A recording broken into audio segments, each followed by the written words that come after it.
Père, j'ai compris. Dieu est extra et nous sommes ordinaires. Cela fait extraordinaire.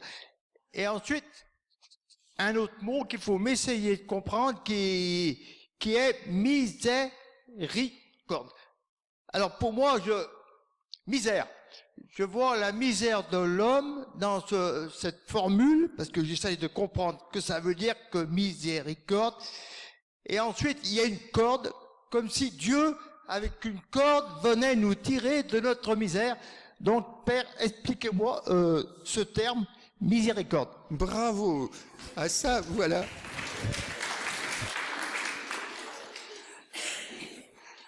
Alors, c'est pas mal, votre corde. Miséricorde, c'est le cœur de Dieu. Le cordès, c'est le cœur de Dieu qui se penche sur la misère de l'homme. Compassion et miséricorde sont très proches. Compatir et souffrir avec. Dieu souffre des conséquences du péché. Le péché ne peut pas l'atteindre, mais il a compassion parce que le péché me détruit. C'est le mystère de la compassion de Dieu, de la miséricorde. J'aime beaucoup ce terme parce que c'est le cœur miséricordieux, le cœur de Dieu qui se penche sur la misère. Alors le mot compassion est très riche aussi étymologiquement, mais je peux rester sur miséricorde, qui en hébreu, vous le savez, c'est rehemin, c'est le pluriel de raham, qui est l'utérus féminin. Autrement dit, la miséricorde, c'est les entrailles du bon Dieu.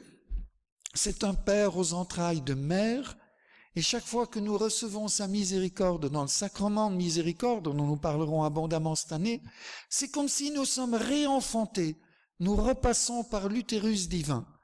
Et c'est là qu'on fait le rapprochement entre le sacrement de la miséricorde et le baptême. C'est une nouvelle naissance, comme disent les pères de l'Église.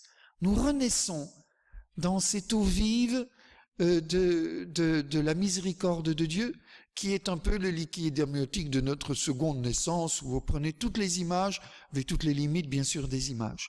Donc, miséricorde, c'est le cœur de Dieu qui se penche sur la misère. Mais ce que vous dites de la corde, je raconte à nouveau l'histoire que j'ai racontée ici, et qui est tellement belle, qui vient d'un rabbin juif. C'est étonnant, mais ça anticipe la miséricorde de Jésus, mais c'est un rabbin juif qui la raconte.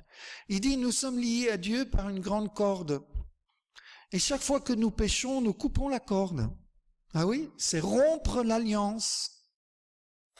Mais Dieu, dans sa miséricorde, quand on lui demande pardon, il fait un nœud. Ah oui, mais si vous faites un nœud, la corde est plus courte. Et ça nous rapproche de Dieu. Eh bien alors, dit-il, au fond, le péché, à condition bien sûr de demander pardon à chaque fois.